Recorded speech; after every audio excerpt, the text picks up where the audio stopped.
आप इनके साथ चाहे कितना ही अच्छा कर लो, सांप को दूध पिलाओगे सांप डसेगा, क्योंकि इसका स्वभाव है डसना। तो ये इनको आप जूते की नोक पे रखो। आपको लगता है कि आप इनसे यारी दोस्ती कर लोगे या अपना भाई और यार बना दोगे, हिंदू मुस्लिम भाई भाई या गंगा जमुनी तहजीब, भूल जाओ। लड़कियां तुम्हारी सूटकेस में आती है, अपनी लड़कियों को थोड़ा सिखाओ। तुम लोग लव जिहाद में फंसती है और बाद में टुकड़े होके सूटकेस में आती है और फिर आते हो रोने के लिए हमारे पास कि हमें बचाओ, हमारी लड़की की मदद करो। पहले से ऐसे संस्कार क्यों नहीं देते? मजाल हो जाए। मेरी एक एडॉप्ट करी हुई बेटी है, मेरे 2 अपने बेटे जिसको मैंने जन्म दिया है। मजाल अगर ये किसी और धर्म के लड़के या लड़की की और के बारे में सोचे, मैं काट के रख दूं उनको। मालूम है ये हम लोग ये सिखाते नहीं, और हमने भी ऐसा नहीं किया क्योंकि हमारी परवरिश ऐसी हुई है। हमें बचपन से सिखाया है अपने धर्म का सम्मान करना।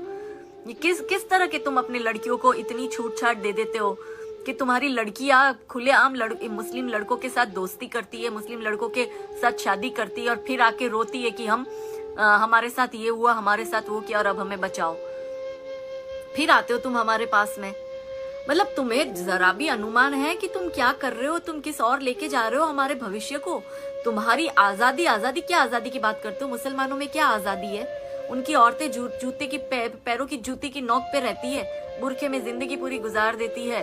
आजादी नहीं होती उनको अपने हिसाब से कुछ बोलने करने की। वो अलग बात है कि कुछ मियाँ खलीफा जैसी मुस्लिम औरतें हैं जो थोड़ी बहुत कुछ ज्यादा ही फ्रीडम का फायदा उठा रही है।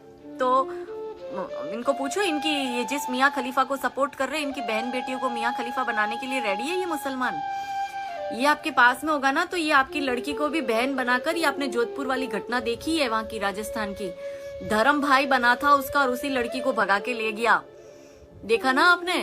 क्योंकि ये तो जब अपनी सगी बहन को नहीं छोड़ते, आप उनको भाई बना रहे हो और अपने घर में ले आ रहे हो और अपनी बेटियों के साथ उठने बैठने दे रहे हो। तुम्हें शर्म नहीं है बिल्कुल? तुम्हें पता नहीं है इनका इतिहास? तुमको मालूम नहीं है ये कैसे लोग क्यों घर में कुत्ता पालते हैं या क्यों गाय को पालते हैं? लोग क्यों नहीं सांप पालते? लोग क्यों नहीं बिच्छू पालते? क्योंकि इनका स्वभाव है डंक मारना। ये होते हैं जहरीले। लेकिन कुत्ता पालो, कुछ भी पालो, सुअर भी पाल लो, लेकिन इन हरामखोरों को मत पालो। इनको बिस्किटें मत डालो, इनको खून वून मत दो।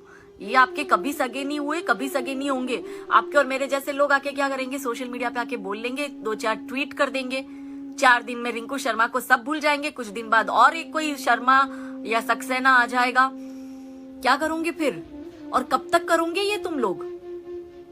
मतलब मैं कितना आके जगाऊं? मेरा भी कल को मर्डर हो जाएगा, कमलेश तिवारी का हुआ वैसा हमारा भी हो जाएगा। टारगेट किलिंग ये लोग कर रहे हैं। फिर आगे क्या? उसके आगे क्या? तो जब तक हिंदू नहीं जागेगा ना, ये होता रहेगा। जब तक हिंदू लालच की आड़ में ये सब करता रहेगा, उसके साथ ये होता रहेगा। हमारी जो ये हालत हुई है ना, इसका जिम्मेदार ये नहीं है।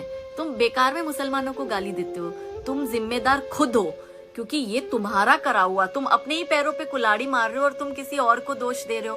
उसका तो काम ही है कि वो सब जगह गजवाए हिंद करे, लेकिन तुम क्या कर रहे हो? वो तो अपना उसका टारगेट सेट है, उसका विजन क्लियर है कि उसको अगले 20, 25, 30 सालों में इसको गजवाए हिंद कर देना है या मेजोरिटी को दबाकर माइनॉरिटी वाले अपनी जनसंख्या बढ़ाकर हमें दबा देंगे।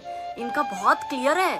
क्लियर तो तुम नहीं हो, ये पंचर छाप है। लेकिन इनका दिमाग देखो, इन्होंने 30 साल बाद की सोच रखी है कि इनको पता है इनको क्या करना है। लेकिन तुम मूर्ख इंजीनियर, डॉक्टर कुछ भी बन जाओ, लेकिन तुम्हें पता नहीं है कि तुम्हारा भविष्य क्या है। तुम्हारे पास कोई प्लानिंग नहीं है। हमारे मंदिर में कोई भी पंडित को आपने कभी देखा कि हमें ऐसी शिक्षा दे के गैर हिंदुओं के साथ ये व्यवहार करो या वो व्यवहार करो या इन्हें मार दो? हमारा तो पंडित भी ये बोलता है कि सब धर्म बराबर है, सारे भगवान एक है। और इनका इस्लाम क्या कहता है? इनके घर में छोटे छोटे बच्चे 5 टाइम की नमाज करते हैं। हमारा बच्चा मंदिर जाता है क्या? कोई भेजते हो तुम अपने बच्चों को? आजकल घर की औरतें किटी टाइम मिलता है किटी पार्टियां करती है, पर वो अपने बच्चों को संस्कार नहीं देगी। मतलब अगर ये है ना, ये जो भी हो रहा है ना, ये माँ बाप जो अपने बच्चों को संस्कार देते हैं वो इतने व्यस्त हो गए अपने जीवन में, अपनी लाइफ में, कि वो खुद तो अपना पतन कर रहे हैं, आने वाले भविष्य का भी पतन कर रहे हैं। और आपके और मेरे जैसे लोग कुछ उनके हिस्से की लड़ाई लड़ रहे, तो हम जैसों को कमलेश तिवारी या रिंकू शर्मा की तरह मार दिया जाएगा। आज नहीं तो कल। उसका नंबर था, कल को मेरा भी आ सकता है, आपका भी आ सकता है।